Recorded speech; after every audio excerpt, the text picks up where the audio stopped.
Hello guys, this is Kishore. Welcome to Advanced Nursing Classes. Friends, today we will discuss about peptic ulcer, जो कि एक हमारा GI disorder है. Okay, इससे previous classes में हम जीआई सिस्टम का एनाटॉमिकल रिव्यू कर रहे थे, ताकि हम जो डिजीज पर्सन अभी से स्टार्ट करेंगे वो आगे चल के आपको कोई प्रॉब्लम फेस करना ना पड़े वहाँ पे. ठीक है, तो जो भी स्टूडेंट्स वो क्लासेस को अटेंड नहीं किए हैं वो क्लासेस को ज़रूर अटेंड कीजिए, एनाटॉमिकल रिव्यू को, क्योंकि बहुत सारा बॉडी पार्ट्स ऐसा है, बहुत सारा एब्रिविएशन ऐसा है जो कि आगे चल के आपको प्रॉब्लम क्रिएट कर सकता है समझने में. ठीक है, क्योंकि हमको एक अच्छे से प्रिपरेशन करना है एग्जाम के लिए, तो हमको बेसिक से स्टार्ट करना होगा. ओके, तो चलिए आज देखते हैं आज का टॉपिक हमारा पेप्टिक अल्सर क्या है. तो पहले देखेंगे हम इसका इंट्रोडक्शन पार्ट. ओके, इंट्रोडक्शन क्या कहता है कि हमारा जो स्टोमक है, जीआई ट्रैक का जो जीआईटी का जो पार्ट्स हैं, स्टोमक, पाइलोरस, डिओडेनम और एसोफागस, इनके म्यूकोजल लेयर में, इनके म्यूकोजल वॉल में कोई अल्सरेशन हो जाए तो उसको क्या बोला जाता है? पेप्टिक अल्सर बोला जाता है. ओके, अगर हमारा जो जीआई ट्रैक का जो पार्ट्स हैं, स्टोमक, पाइलोरस, डिओडेनम और एसोफागस, उनके म्यूकोजल वॉल में अगर कोई अल्सरेशन का अल्सर क्रिएट हो जाए, ठीक है, कोई अल्सरेशन का चांसेस आ जाए तो उसको क्या बोला जाता है? पेप्टिक अल्सर बोला जाता है. ओके, और ये क्या होता है, इसका जो नेमिंग होता है ये इसकी लोकेशन के ऊपर डिपेंड करता है. जैसे कि अगर स्टोमक में हुआ तो उसको हम क्या बोलेंगे? Gastric ulcer. डिओडिनम में हुआ तो क्या बोलेंगे? Duodenal ulcer. एसोफागस में हुआ तो क्या बोलेंगे? एसोफाइजल अल्सर, लाइक दिस. ओके, तो इनका जो नेमिंग होगा वो किसके ऊपर डिपेंड करेगा? अल्सर की लोकेशन के ऊपर. कहाँ पे अल्सरेशन हुआ है, कौन सी लोकेशन में, उसके अकॉर्डिंग वो नेमिंग होगा. ठीक है, तो जो मोस्ट कॉमन पेप्टिक अल्सर है वो क्या है? Gastric ulcer and duodenal ulcer. ये मेनली और दो कॉमनली अल्सर जो हमको देखने को मिलता है. ओके, क्या क्या है वो? गैस्ट्रिक अल्सर और डिओडिनल अल्सर. तो चलिए देखते हैं क्या है ये गैस्ट्रिक अल्सर. गैस्ट्रिक अल्सर है कि हमारा जो स्टोमक का म्यूकोजल लेयर है, स्टोमक का जो म्यूकोजल लेयर है, म्यूकोजल लाइनिंग है, उसमें अगर अल्सरेशन हो जाए, उस लाइनिंग में अगर ब्रेक होके, पेनिट्रेशन होके वो म्यूकोजल लाइनिंग का ब्रेक हो जाए, उसमें अल्सरेशन की कंडीशन हो जाए तो उसको क्या बोला जाता है? गैस्ट्रिक अल्सर बोला जाता है. ठीक है, अगर वो अल्सर सीवियर कंडीशन में आ जाएगा, ठीक है, वो बहुत सीवियर कंडीशन में आ जाएगा, अगर उसको ठीक से ट्रीटमेंट नहीं किया गया जल्दी से, अगर वो सीवियर कंडीशन में आ गया तो वो कहाँ तक स्प्रेड हो सकता है? वो सब म्यूकोजल लेयर तक स्प्रेड हो सकता है. ठीक है, तो इसका जो डायग्राम है, म्यूकोजल लेयर, सब म्यूकोजल लेयर, ठीक है, मस्कुलर लेयर, ठीक है, इनका सब सिरोसा लेयर, इसका डायग्राम में आपको प्रीवियस क्लासेस में दिया था. जो एनाटॉमिकल रिव्यू का सेकंड पार्ट था उसमें मैं आपको उसका डायग्राम दिया था. फिर भी मैं आपको यहाँ पे थोड़ा सा क्या करता हूँ, मेंशन कर देता हूँ, बता देता हूँ ठीक से थोड़ा सा. ठीक है, जो हमारा इनर लेयर होता है वो कुछ इस तरीके का होता है, जिसको क्या बोलते हैं? Mucosal layer. ठीक है, उसके ऊपर एक आता है कुछ इस तरीके का लेयर, जिसको क्या बोलते हैं? सब म्यूकोजल लेयर. ठीक है, उसके ऊपर का जो लेयर है थोड़ा सा थिक टाइप का आता है. ठीक है, उसको क्या बोलते हैं? मस्कुलरिस प्रोपिया. क्या बोलते हैं? मस्कुलरिस प्रोपिया. उसके ऊपर वाले लेयर को क्या बोला जाता है? सब सिरोसा. क्या बोला जाता है? सब सिरोसा. देन सबसे जो आउटर पार्ट है उसको क्या बोला जाता है? सिरोसा. तो ये हमारा 5 लेयर रहते हैं. फर्स्ट इज म्यूकोसा, देन सब म्यूकोसा, देन मस्कुलरिस प्रोपिया, देन सब सिरोसा, देन सिरोसा. ओके, तो ये 5 पार्ट रहते हैं. तो हमारा जो अल्सर होता है, गैस्ट्रिक अल्सर, वो क्या कहता है कि म्यूकोजल लेयर का जो लाइनिंग है उसमें अगर ब्रेकअप हो जाए, ये जो लाइनिंग है उसमें ब्रेकअप हो जाए तो अल्सर बनेगा. और ये कंडीशन अगर सीवियर हो गया, ठीक है, तो वो कहाँ तक स्प्रेड हो सकता है? ये जो सब म्यूकोजल लेयर है, ये म्यूकोजल लेयर, ये सब म्यूकोजल लेयर, तो ये यहाँ तक भी स्प्रेड हो सकता है. ओके, तो वो हो गया क्या? गैस्ट्रिक अल्सर, कि स्टोमक का म्यूकोजल लेयर में कोई अल्सरेशन हो जाए तो उसको बोला जाता है गैस्ट्रिक अल्सर. ठीक वैसे ही अगर डिओडिनम का म्यूकोजल लेयर में अगर कोई ब्रेक डाउन हो गया, ठीक है, अगर कोई अल्सरेशन हो गया तो वो क्या कहा जाएगा? डिओडिनल अल्सर कहा जाएगा. तो यही वो दो अल्सरेशन की कंडीशन है जो हमको कॉमनली देखने को मिलता है। ओके, देन हम देखेंगे इसका एटियोलॉजी की कॉजेस क्या है, क्यों ये अल्सरेशन होता है। तो first one is stress. Stress की कंडीशन में क्यों होता है, क्योंकि स्ट्रेस की कंडीशन में बॉडी का पीएच बहुत एसिडिक हो जाता है। क्या हो जाता है, एसिडिक हो जाता है। हमको पता है बॉडी का पीएच कितना है नॉर्मल, 7.35 से लेके 7.45 तक, ठीक है। और 7 जो है वो है हमारा न्यूट्रल पॉइंट। ओके, अगर 7 से रिड्यूस हुआ तो वो हो गया एसिडिक, और 7 से ऊपर इंक्रीज हुआ तो वो हो गया अल्कलाइन। ओके, जो हमारा बॉडी का पीएच है वो कितना है, नॉर्मल रेंज 7.35 से 7.45। ओके, दैट मीन्स हमारा बॉडी का पीएच कितना है, थोड़ा सा अल्कलाइन है, ठीक है, थोड़ा सा क्या है, अल्कलाइन है ब्लड जो है हमारा। ओके, तो स्ट्रेस की कंडीशन में क्या होता है, बॉडी का पीएच बहुत एसिडिक हो जाता है। दैट मीन्स वो क्या होता है, 7.35 से नीचे आ जाता है, पूरा एकदम रिड्यूस हो जाता है। ओके, उसके बाद क्या आता है, स्मोकिंग। स्मोकिंग में क्या होता है, स्मोकिंग क्या करता है, स्मोकिंग भागस नर्व की स्टिमुलेशन करता है, ठीक है। एक्सेसिव स्मोकिंग क्या करता है, भागस नर्व की स्टिमुलेशन करता है। जब भागस नर्व की स्टिमुलेशन बहुत ज़्यादा होगा तो क्या होगा, HCl की सिक्रेशन बढ़ जाएगा, ठीक है। जो हमारा हाइड्रोक्लोरिक एसिड है उसका सिक्रेशन बहुत ज़्यादा बढ़ जाएगा। अगर हाइड्रोक्लोरिक एसिड का सिक्रेशन ज़्यादा बढ़ गया है तो क्या हो जाएगा, एसिडिक की कंडीशन क्रिएट होगा। ओके, किस कंडीशन क्रिएट होगा, एसिडिक की कंडीशन क्रिएट होगा। और क्या करेगा स्मोकिंग, स्मोकिंग क्या करता है, डिक्रीज बाइकार्बोनेट। ओके, बाइकार्बोनेट को भी, सिंथेसिस को भी डिक्रीज करता है। और बाइकार्बोनेट का यहाँ पे काम क्या है, बाइकार्बोनेट क्या करता है, हमारा जो बॉडी का पीएच है मैं आपको अभी बताया 7.35 से 7.45, इसको क्या करता है बाइकार्बोनेट, मेंटेन करके रखता है। मतलब ज़्यादा अल्कलाइन भी नहीं होने देता या ज़्यादा एसिडिक भी नहीं होने देता। ओके, इसको नॉर्मल रेंज में मेंटेन करके रखता है बाइकार्बोनेट। बट स्मोकिंग की कंडीशन में क्या होता है कि एक तो HCl का सिक्रेशन बढ़ जाएगा भागस नर्व की स्टिमुलेशन के लिए, ठीक है, तो बॉडी क्या हो जाएगा, एसिडिक हो जाएगा। और इस एसिड को कंट्रोल करने के लिए जो मॉलिक्यूल चाहिए उसका सिंथेसिस नहीं हो पाएगा, बाइकार्बोनेट की सिंथेसिस नहीं हो पाएगा, तो क्या करेगा, स्मोकिंग भी अल्सरेशन कॉज करेगा। ओके, देन आता है अल्कोहल। अल्कोहल क्या करता है, ये जो हमारा पीएच है उसको डिक्रीज करता है। ओके, पीएच को क्या करता है, डिक्रीज करता है। देन आ गया NSAID, non steroidal anti inflammatory drug और एस्पिरिन, ठीक है। ये क्या करता है कि inhibit the production of COX-1, ठीक है, inhibit the production of COX-1। ये COX-1 है क्या, ये COX-1 है साइक्लोऑक्सीजनेज, ठीक है, जो कि क्या करता है, प्रोस्टाग्लैंडिन नाम का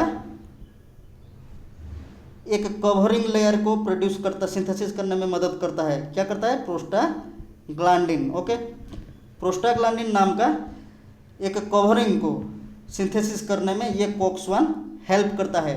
और प्रोस्टाग्लैंडिन का काम क्या होता है, प्रोस्टाग्लैंडिन क्या करता है, हमारा जो म्यूकोजल लेयर है, ये जो हमारा म्यूकोजल लेयर है इसको प्रोटेक्ट करता है, ठीक है।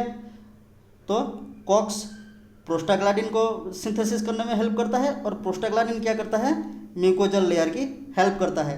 तो NSAID जब हम ज़्यादातर लेते हैं, प्रोलॉन्ग यूज करते हैं NSAID और एस्पिरिन, वो क्या करता है, ये COX को ही सिंथेसिस नहीं होने देता, ठीक है। ये प्रोस्टाग्लैंडिन, ये सॉरी NSAID और एस्पिरिन क्या करता है, ये COX को ही सिंथेसिस नहीं होने देता। जब COX सिंथेसिस नहीं हो पाएगा तो प्रोस्टाग्लैंडिन का सिंथेसिस नहीं होगा, और प्रोस्टाग्लैंडिन का सिंथेसिस नहीं होगा तो ये म्यूकोजल लेयर का प्रोटेक्शन नहीं हो पाएगा। ओके, तो अगर ज़्यादातर HCl हाइड्रोक्लोरिक एसिड या एसिडिक कंडीशन हो जाए तो क्या होगा, अगर प्रोटेक्टिव लेयर नहीं होगा तो म्यूकोजल लेयर में क्या होगा, अल्सरेशन की कंडीशन क्रिएट होगा। ओके, उसके बाद हम देखेंगे कॉर्टिकोस्टेरॉइड। तो कॉर्टिकोस्टेरॉइड क्या काम करता है, वो भी वही काम करता है, वो प्रोस्टाग्लैंडिन के सिंथेसिस नहीं होने देता। जबकि जब प्रोस्टाग्लैंडिन का सिंथेसिस नहीं हो पाएगा तो म्यूकोजल लेयर अफेक्टेड होगा, उसमें अल्सरेशन की कंडीशन हो सकता है एसिड के कारण। ओके, देन गैस्ट्राइटिस की अगर कोई हिस्ट्री होगा, ठीक है, स्टोमक में कोई इन्फ्लामेशन की कंडीशन होगी। देन आता है हेलिकोबैक्टर पाइलोरी, ये एक ग्राम नेगेटिव बैक्टीरिया है, ठीक है। H पाइलोरी क्या है, ये एक ग्राम नेगेटिव बैक्टीरिया है जो कि किस कंडीशन में ज़्यादा ग्रो करता है, एसिडिक की कंडीशन में, ठीक है। एसिडिक एनवायरनमेंट अगर होगा तो वो ज़्यादा ग्रो करेगा। तो स्मोकिंग या अल्कोहल यूज के कारण या जो स्ट्रेस के कारण अगर भागस नर्व स्टिमुलेशन होता है या बॉडी का पीएच बहुत ज़्यादा एसिडिक हो जाता है तो उसी एसिडिक एनवायरनमेंट में ये बढ़ना शुरू हो जाता है। ओके, उसी में इसका ग्रोथ बहुत आसानी से हो जाता है। तो एच पाइलोरी की कंडीशन मतलब ये बैक्टीरिया भी अल्सरेशन के कॉजेस बन सकता है। ओके, देन देखेंगे हम इसका साइन एंड सिम्टम्स, क्या क्या साइन एंड सिम्टम्स देखने को मिलता है। तो फर्स्ट देखेंगे हम gastric ulcer then duodenal ulcer, ये दोनों में कंपेयर करेंगे हम, इसमें डिफरेंस क्या है। ओके, जो कि बार बार एग्जाम्स में आते रहते हैं। वैसे साइन एंड सिम्टम्स तो बहुत हैं कॉमनली, बाकी यहाँ पे इसीलिए मैं ये 3 पॉइंट मेंशन किया हूँ कि ये हर एग्जाम में आते रहते हैं, इसको आप हर एग्जाम में आपको देखने को मिल जाएगा। ठीक है, जो कॉमन साइन एंड सिम्टम है वो क्या है, एनोरेक्सिया है, क्योंकि गैस में अल्सरेशन होगा तो आप मतलब क्या स्टोमक फुलनेस होगा, ऐसा लगेगा कि पेट भर गया है। ओके, एब्डोमिनल क्रैम्प होगा, पेट में दर्द होगा तो खाने के लिए मन नहीं होगा, उसको हम बोलेंगे एनोरेक्सिया। ठीक है, जब एनोरेक्सिया होगा खाने के लिए मन नहीं होगा तो वेट लॉस होगा। तो ये कॉमन है साइन एंड सिम्टम। बट जो एग्जाम में आते हैं वो क्या है, गैस्ट्रिक अल्सर में क्या होता है, कंटिन्यूअस शार्प लाइक पेन।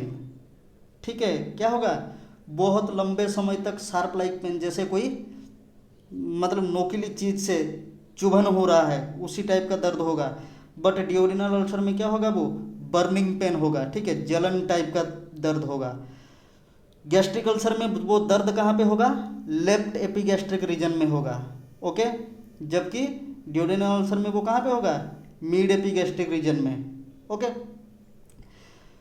उसके बाद गैस्ट्रिक अल्सर में क्या होगा, खाना खाने के 30 से 60 मिनट बाद वो दर्द शुरू हो जाता है, साइन सिम्टम दिखना शुरू हो जाता है। लेकिन ड्यूडेनल अल्सर में क्यों होगा, ये कब होगा, 1 से 3 घंटे बाद होगा। ओके, 1 से 3 घंटे बाद होगा, और जब हम खाना खाएंगे फिर से क्या होगा, वो रिलीव हो जाएगा। ये चीज़ किससे देखने को मिलता है, ड्यूडेनल अल्सर में। तो ये क्यों होता है, ये टाइमिंग ड्यूरेशन क्यों, गैस्ट्रिक अल्सर में 30 से 60 मिनट क्यों, इसमें ड्यूडेनल अल्सर में 1 से 3 घंटे क्यों, इसमें मैं आपको समझा देता हूँ। तो आप देखे होंगे डायग्राम, ये हमारा एसोफेगस हो गया, ये हो गया हमारा स्टोमक। ओके, अगर अल्सर की कंडीशन यहीं पे कहीं पे देखने को मिलेगा, ठीक है, तो क्या होगा, हम फूड इंटेक करेंगे। फूड इंटेक करने के बाद ये सडनली यहाँ से इंटेक होगा तो यहाँ पे डिपॉजिट होगा आगे।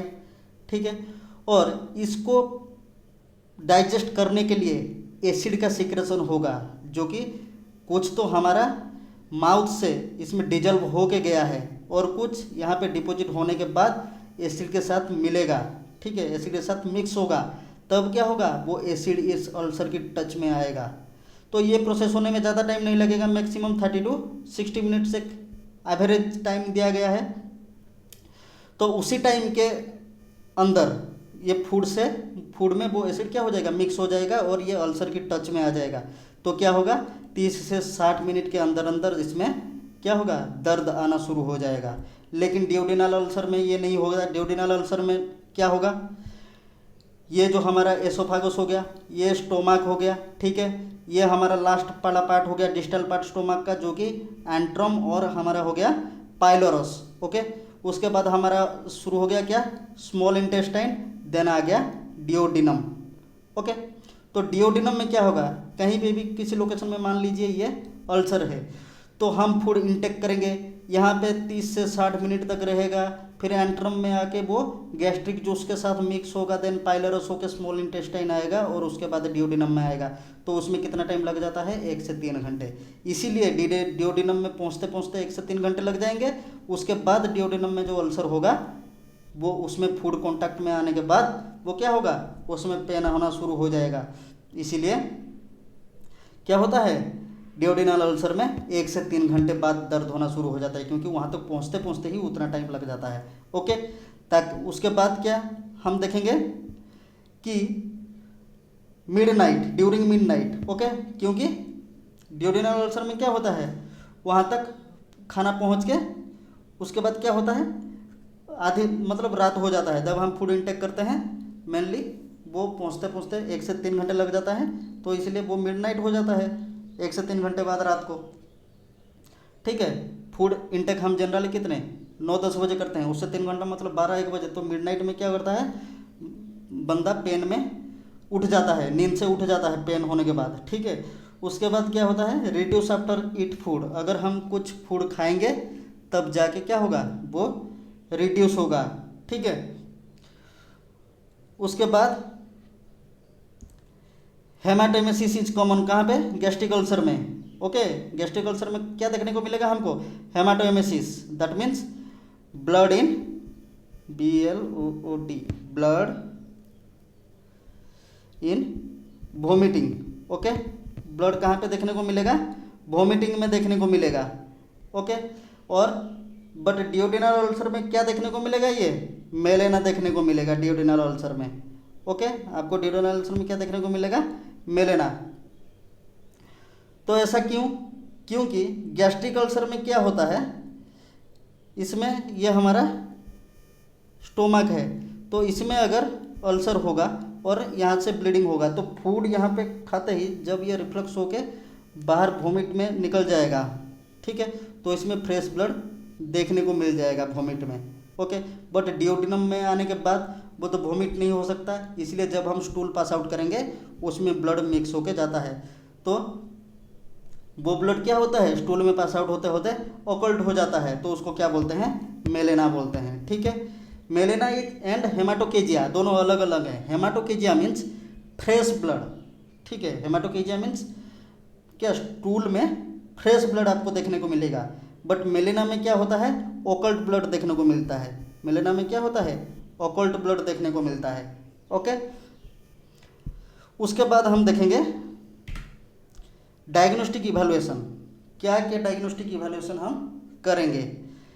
फर्स्ट हम करेंगे गैस्ट्रोस्कोपी, जिसको कि हम क्या और क्या बोलते हैं, upper gastrointestinal endoscopy. Okay, then tissue biopsy, H pylori breath test. H pylori breath test क्या है, ये कॉमनली ये जो हेलिकोबैक्टर पाइलोरी है ये एक एंजाइम क्रिएट करता है। ओके, ये क्या करता है, एक एंजाइम प्रोड्यूस करता है जिसको क्या बोलते हैं, यूरिया। ओके, ये जो हेलिकोबैक्टर पाइलोरी है ये क्या एंजाइम क्रिएट करता है, यूरिया क्रिएट करता है, जो कि नॉर्मल पेशेंट में वो यूरिया मिलता नहीं है। ठीक है, नॉर्मल पेशेंट की स्टोमक में वो यूरिया एब्सेंट रहता है और डियोडिनम में भी एब्सेंट रहता है। ओके, बट जो पेशेंट में हेलिकोबैक्टर पाइलोरी की इन्फेक्शन होगा उसकी स्टोमक में और डियोडिनम में ये यूरिया देखने को मिलेगा। उसकी स्टोमक में क्या मिलेगा, यूरिया देखने को मिलेगा। तो उसको आइडेंटिफाई करने के लिए अगर यूरिया मिल गया तो कंफर्म हो जाएगा कि उसको हेलिकोबैक्टर पाइलोरी का इन्फेक्शन है, इसीलिए हेलिकोबैक्टर पाइलोरी ब्रीथ टेस्ट किया जाता है। Okay, then stool examination, blood sting उसमें प्रेजेंट है या नहीं वो देखने के लिए, देन एक्सरे, देन आएगा हमारा KFT किडनी फंक्शन टेस्ट। ऐसा क्यों होता है, क्योंकि हम अगर प्रोलॉन्ग यूज किए होंगे एस्पिरिन या NSAID का तो वो अल्सरेशन करने के साथ साथ किडनी के फंक्शन को भी इम्पेयर करेगा। ओके, मैं फिर से एक बार आपको बता दे रहा हूँ कि अगर NSAID और एस्पिरिन का हम प्रोलॉन्ग यूज किए होंगे तो वो अल्सरेशन के साथ साथ किडनी के फंक्शन को भी इम्पेयर करेगा। तो वो किडनी का फंक्शन नॉर्मल है या नहीं उसको एग्जामिन करने के लिए हम क्या करेंगे, किडनी फंक्शन टेस्ट करते हैं। ओके, देन ब्लड एग्जामिनेशन, कोई एनीमिया की कंडीशन है या नहीं। तो कैसे ये एनीमिया की कंडीशन को लीड करता है, पेप्टिक अल्सर में कैसे एनीमिया की कंडीशन अराइज होता है वो आगे चल के इसी डिजीज में आपको मैं बताऊंगा। ओके, नेक्स्ट हम देखेंगे मैनेजमेंट। तो मैनेजमेंट में फर्स्ट हम क्या देखेंगे, medical management. Okay, medical management में देखेंगे हम H2 रिसेप्टर एंटागोनिस्ट देंगे, जैसे कि क्या क्या है उसी कैटेगरी में आता है रैनिटिडिन, फेमोटिडिन, निजाटिडिन, सिमिटिडिन, ये सब। ओके, रैनिटिडिन, फेमोटिडिन, निजाटिडिन एंड सिमिटिडिन, ये सब क्या करते हैं, ये गैस्ट्रिक सिक्रेशन को, गैस्ट्रिक एसिड की सिक्रेशन को रिड्यूस करते हैं, और एसिडिटी होने के बाद जो हार्ट बर्न के सिम्टम आता है, ठीक है, उसको मिनिमाइज करते हैं। और क्या करते हैं, प्रिवेंट हार्ट बर्न। ओके, हाँ सॉरी, प्रिवेंट हार्ट बर्न, इसको हार्ट बर्न की कंडीशन को मिनिमाइज करते हैं। ओके, बट क्या होता है, contraindicated in impaired renal and hepatic function, ठीक है। अगर किसी पेशेंट का रीनल फंक्शन इम्पेयर्ड हुआ होगा या हेपेटिक फंक्शन इम्पेयर्ड हुआ होगा तो उसको क्या है, ये कॉन्ट्राइंडिकेशन शो करेगा उसमें।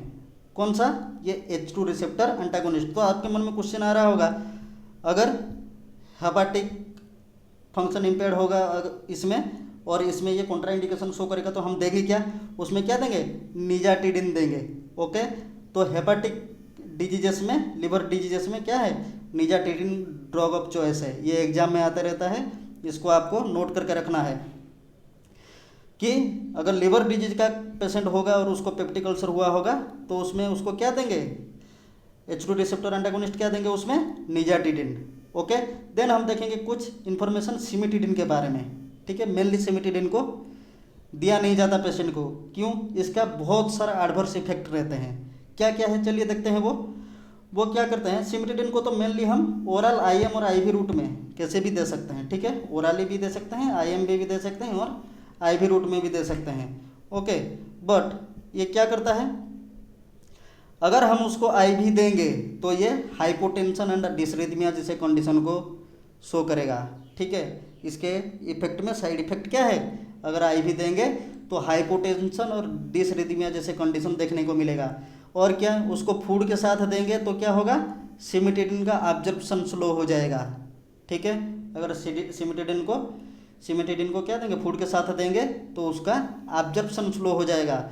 देन सिमिटिडिन क्या है, एंटासिड के साथ भी नहीं दे सकते, क्योंकि एंटासिड क्या करता है, सिमिटिडिन के एब्जॉर्प्शन को स्लो करता है। ओके, तो इसलिए अगर हमको एंटासिड भी देना है, एंटासिड भी देना है और सिमिटिडिन भी देना है तो क्या रखेंगे, 1 आवर गैप रखेंगे, टाइम ड्यूरेशन रखेंगे 1 आवर। पहले या तो सिमिटिडिन देंगे, उसके 1 घंटे बाद एंटासिड देंगे, या तो ऑल्टरनेटिवली उसको यूज करेंगे, पहले एंटासिड देन 1 आवर बाद सिमिटिडिन देंगे। ओके, क्योंकि एंटासिड क्या करता है, सिमिटिडिन के एब्जॉर्प्शन को स्लो करता है। और सबसे मोस्ट इंपॉर्टेंट पॉइंट इज, सिमिटिडिन क्या करता है, ब्लड ब्रेन बैरियर जो कि BBB बोलते हैं हम, ठीक है, क्या करता है, उसको क्रॉस करता है। Okay, and blood brain barrier को क्रॉस करने के कारण वो क्या करता है, सेडेटिव इफेक्ट शो करता है। ओके, और क्या क्या, उसके साथ बहुत सारा साइन एंड सिम्टम भी शो करता है, CNS के ऊपर भी इफेक्ट डालता है। ओके, तो क्या क्या sign and symptom, confusion, agitation, depression, anxiety जैसा साइन एंड सिम्टम शो करता है। ओके, तो सिमिटिडिन को मेनली इसी कारण के वजह से कुछ पेशेंट को नहीं दिया जाता, ठीक है। उसके बाद हम देखेंगे proton pump inhibitor. Okay, proton pump inhibitor क्या क्या देंगे हम, ओमिप्राजोल, पैंटोप्राजोल, राविप्राजोल। अगर आप लोगों में से कोई हॉस्पिटल में या किसी गवर्नमेंट में या प्राइवेट में कहीं पे भी अगर जॉब कर रहे होंगे तो ये सारा मेडिसिन आपको वहाँ पे कॉमनली देखने को मिल जाएगा। क्या ये, इसको क्या बोला जाता है, प्रोटॉन पंप इनहिबिटर। ये ग्रुप ऑफ मेडिसिन को प्रोटॉन पंप इनहिबिटर बोला जाता है। ओके, देन एंटीकोलिनर्जिक, ये क्या करता है, रिड्यूस गैस्ट्रिक मोटिलिटी, ठीक है। गैस्ट्रिक मोटिलिटी को रिड्यूस करने के लिए ये एंटीकोलिनर्जिक मेडिकेशन देते हैं। तो इनमें से क्या आता है, एट्रोपिन, डाइसाइक्लामाइन, क्लिनिडियम, ये जो मेडिकेशन है ये एंटीकोलिनर्जिक ग्रुप में आते हैं। ओके, उसके बाद देंगे हम एंटासिड। तो एंटासिड में क्या क्या देंगे, एल्यूमिनियम हाइड्रोक्साइड। ओके, ये क्या करता है, एंटासिड क्या करता है, HCl जो हाइड्रोक्लोरिक एसिड है उसकी pH को डिक्रीज करता है, ठीक है। मतलब जो एसिडिक कंडीशन है उसको प्रिवेंट करता है वो। तो एल्यूमिनियम हाइड्रोक्साइड देंगे, बट उसका साइड इफेक्ट क्या है, कॉन्स्टिपेशन, ठीक है। जिस पेशेंट को हम एल्यूमिनियम हाइड्रोक्साइड देंगे उस पेशेंट में क्या देखने को मिल सकता है, कॉन्स्टिपेशन की प्रॉब्लम देखने को मिल सकता है। देन मैग्नीशियम हाइड्रोक्साइड, इसको और क्या बोला जाता है, milk of magnesia. Okay, magnesium hydroxide को और क्या बोला जाता है, मिल्क ऑफ मैग्नीशिया, जिसका साइड इफेक्ट क्या है, डायरिया। ओके, तो मिल्क ऑफ मैग्नीशिया या मैग्नीशियम हाइड्रोक्साइड हम जिसको भी देंगे उस पेशेंट में किस कंडीशन देखने को मिल सकता है, क्या कंडीशन, डायरिया की कंडीशन देखने को मिल सकता है। और ये GIT ऑब्स्ट्रक्शन और अपेंडिसाइटिस में कॉन्ट्राइंडिकेटेड है। ओके, अगर किसी को इन्फ्लामेशन इन अपेंडिक्स हुआ है, दैट मीन्स अपेंडिसाइटिस, और GIT ऑब्स्ट्रक्शन है, गैस्ट्रोइंटेस्टाइनल ट्रैक्ट ऑब्स्ट्रक्शन है, तो उसमें क्या ये कॉन्ट्राइंडिकेशन शो करता है। ओके, उसके बाद हम देखेंगे sodium bicarbonate. Okay, sodium bicarbonate, जिसको हम मेटाबॉलिक एसिडोसिस जैसे कंडीशन में भी यूज कर सकते हैं, बट इसका भी साइड इफेक्ट है क्या, ये हार्ट फेल्योर और हाइपरटेंशन में क्या करता है, कॉन्ट्राइंडिकेशन है। ठीक है, ये कॉन्ट्राइंडिकेटेड है, हार्ट फेल्योर और हाइपरटेंसिव पेशेंट में इसको हम यूज नहीं कर सकते सोडियम बाइकार्बोनेट को। ओके, देन देखते हैं हम कुछ गैस्ट्रिक प्रोटेक्टेंट्स। ठीक है, गैस्ट्रिक प्रोटेक्टेंट जो कि क्या करते हैं, जो हमारा स्टोमक की म्यूकोजल लेयर को प्रिवेंट करते हैं। अगर म्यूकोजल लेयर में अल्सरेशन का प्रॉब्लम क्रिएट हुआ है किसके, एनएसआईडी और एस्पिरिन की वजह से, तो ये गैस्ट्रिक प्रोटेक्टेंट क्या करते हैं, उस लेयर को प्रोटेक्ट करते हैं। ओके, तो फर्स्ट उसके एग्जाम्पल आता है मीजोप्रोस्टल। ठीक है, ये क्या करता है, ये जो म्यूकोजल लेयर है उसको प्रिवेंट करता है किसमें, उसका ब्लड सर्कुलेशन मेंटेन करके। ठीक है, उसका वो म्यूकोजल लेयर में ब्लड फ्लो को मेंटेन करता है।